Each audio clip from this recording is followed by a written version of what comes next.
どうもこんにちは、革靴の件です。今日はナンバーズコレクションナンバー15ホールカットベアの作り縫いをやっていきたいと思います。こちらのホールカットベア、先日釣り込みをしたんですけど、この靴はハンドソンウェルテッド製法で製作します。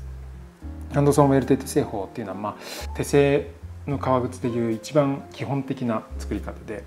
ちょっと最近そのウェルトをつけるっていう動画を撮ってなかったので久しぶりになりますけど、丁寧に解説を挟みながらやっていきたいと思います。ハンドソンウェルテッド製法には、大きく分けて2つあります。シングルウェルテッドとダブルウェルテッドの2つがあるんですけど、シングルっていうのは靴の半周ですね。半周といっても距離は長いんですけど、かかとを除いたここから始まってここまで、これがシングルウェルト。360度のかかと部分も全部含めてぐるっと一周縫うのがダブルウェルトです。この靴はダブルウェルトでいきたいと思います。使うのに必要な道具ですが、まずは釣り込みの終わった靴です。この靴は釣り込む前に木型に中底をつけてあります。この中底にあらかじめ段差を作ったり穴を開けたりしてありますので、ここに針を通してウェルトをつけていくという感じです。そしてこれなんですけど、これは自作のすくい縫いの台ですね。ここに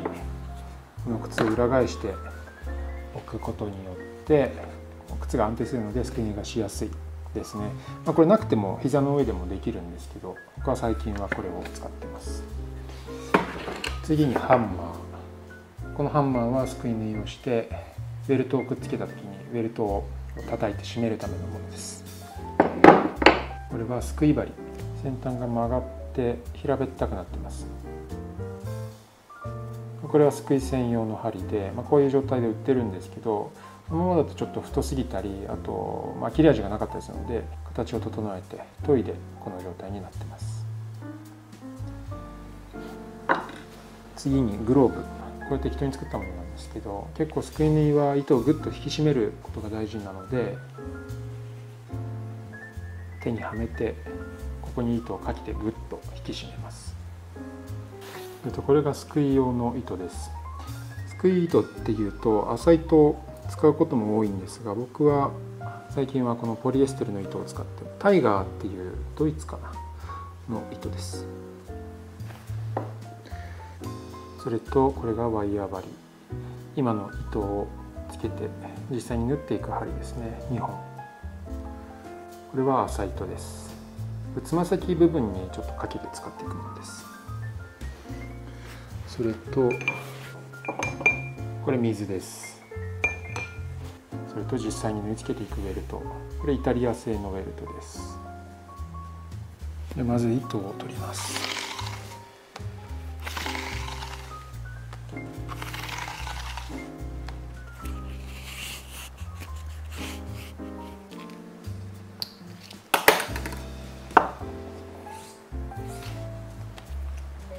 この糸はロー引きされているのでそのままでも使えるんですけど、一応チャンを引いていきます。松ヤニですね。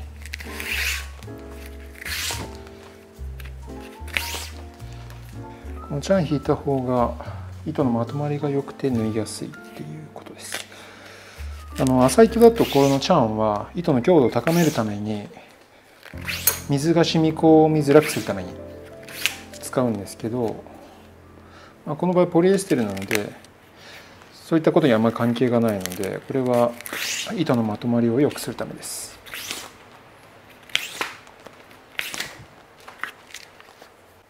このワイヤー針に糸を通します。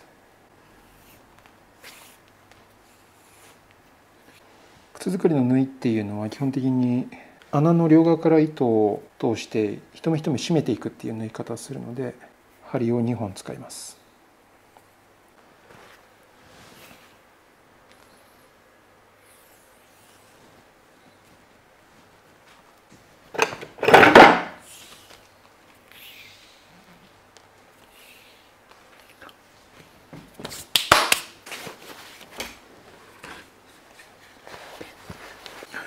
このすくい台に乗せて固定バンド、輪げさと呼びますけど、この輪げさをかけて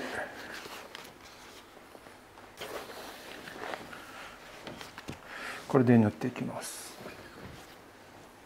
ウェルトはこれ左利きとか右利きのあれがあるのか分かんないですけど、どっちだ、半時計回りに縫っていく。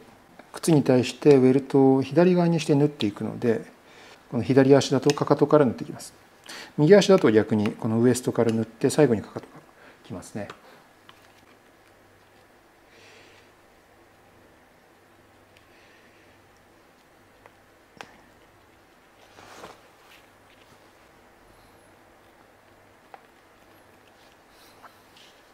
ちなみにこの靴にはすくい縫いをするためにすくい針を出すおおよその位置を目安で書いてます。この銀色の線がそれです。この線に沿って縫っていきます。この機種の木型の性質上、このダブルウェルトっていうのは実は結構難しくて、中底で少し特殊な加工をしてます。このアーチサポートの形状によって結構ウェルトがつけづらいんですよね。このかかとの特に内踏まずの部分っていうのは慎重に縫っていきます。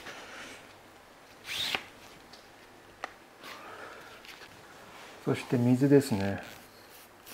ウェルトに水をつけながら縫っていきます。皮は水につけると柔らかくなるので、ウェルトを縫い付ける前に柔らかくして少し引っ張って伸ばしながらつけることでウェルトの締まりが良くなります。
釣り込みは釘でやっていってるんですけど、釣り込み終わった後にこの釘をタッカーに変えてます。ホチキスの針ですね。それを抜きつつウェルトを縫い進めます。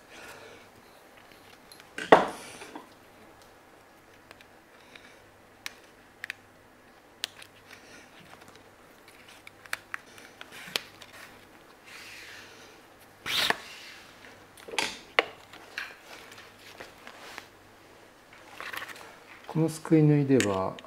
この今見えてる中底とこの裏にライニングがあります。それとその横にサイドライニングっていうちょっと薄めの革があって、その上にアッパーがあって、さらにウェルトがあります。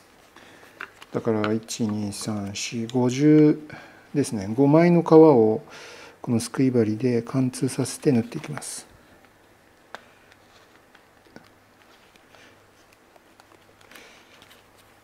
この針が通ってる距離は約 1.5 センチぐらいですかね。ここに両側から針を入れて、でこのまま引くんではなくて、この前の糸を今通した針に一回こうかけます。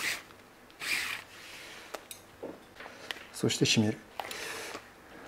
それは何が起きるかっていうと、この穴の中で一回結ばれるってことですね。糸をかけたことによってこういうふうになります。すくい縫いの穴の中でこういった結び目が一目一目できていくので、より強固にウェルトが縫い付けられていくという感じです。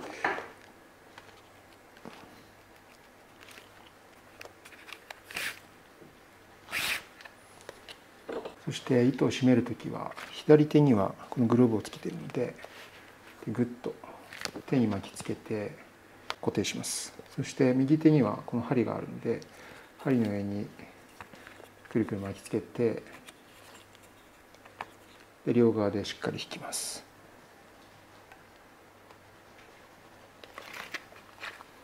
そしてハンマーで叩く。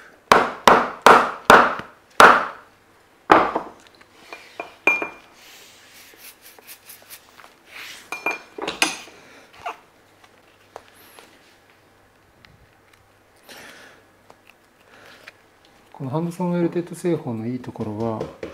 のウェルトが接着されているわけではなく縫い付けられていることですね。この後ソールがこのウェルトに縫い付けられるので、もちろんソールは接着はするんですけど、接着自体で強度を出しているというよりは、この中底とアッパーとウェルトの縫いと、そしてこのウェルトとソールの縫いで強度が出ているということで、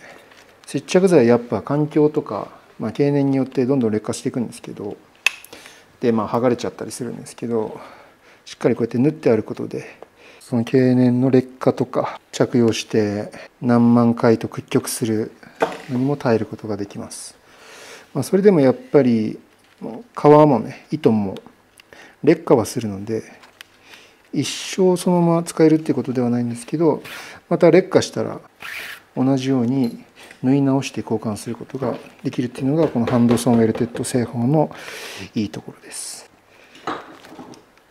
つま先に差し掛かってきたので、つま先にはこの浅い糸を通していきます。通すというか、今縫ってる糸に絡めて一緒に縫っていくという感じですね。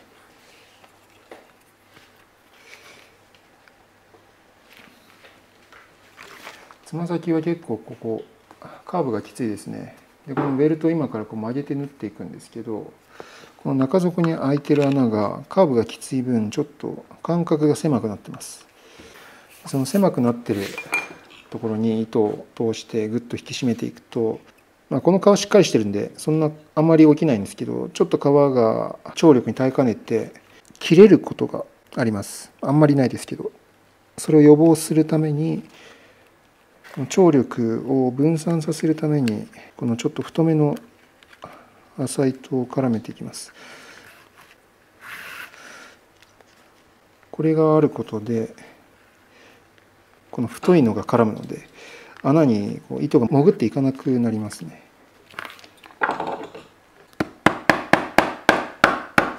そしてつま先はこのカーブに沿わせるためにあらかじめ少し曲げておきます。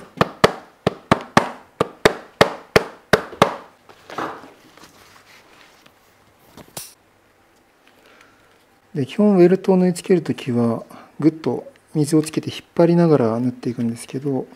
つま先に関しては引っ張りすぎても良くないですね。力加減をちょうどいいところに収めながら、でも引きながら縫っていきます。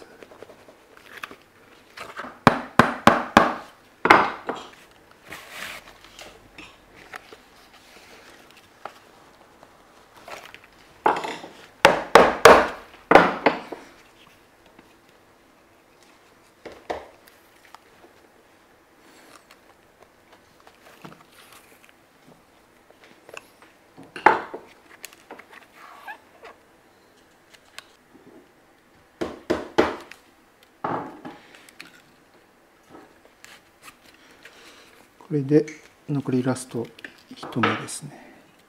ちょっと糸が短くてギリギリになっちゃって良くないですね。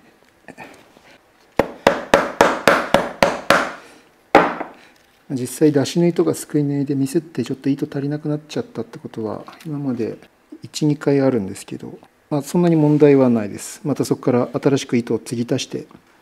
作ればいいので、ベルトが余った分はカットします。そして端っこは斜めに切り落とします。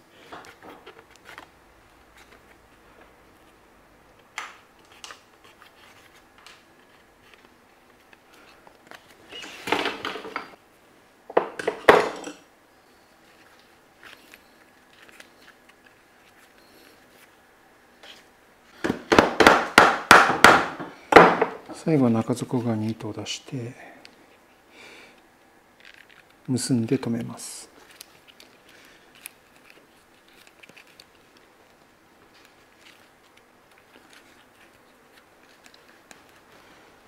これで縫い終わりました。そしたらこのウェルトの内側にここに余ってる皮があります。これもいらないのでカットしちゃいます。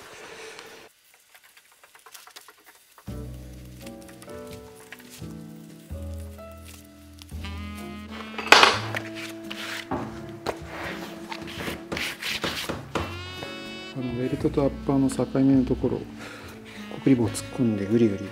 押し合ってます。これ何のためにやるかといったら、ウェルトを平らにするためですね。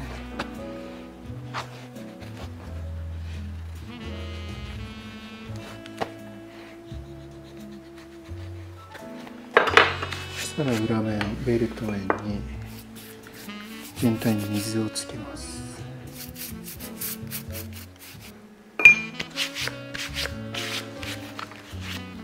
そして全周叩いて皮を締めていきます。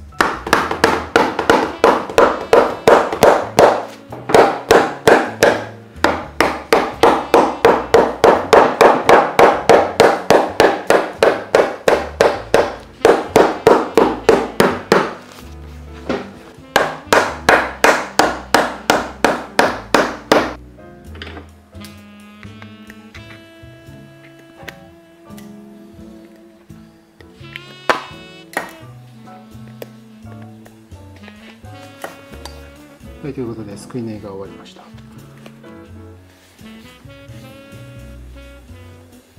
のすくい縫いの仕上がりっていうのは、中底の出来、そしてつり込みの出来によっても結構左右されますし、そしてこのウェルトのこうつき具合、しっかりきれいについてるかどうかっていうのが、今後の出し縫い、小箸上げ、そして積み上げといった全ての作業に関わってくるので、とても大事だし、それは全部の作業に言えるんですけど、このハンドソンウェルテッド製法という名の通り、かなり機能的にも役割が大きいので、一足ずつ丁寧に加工しています。ということで、ナンバー15すくい縫いでした。この後は中物、出し縫い、小箸上げという感じでどんどん進めていきたいと思います。それでは。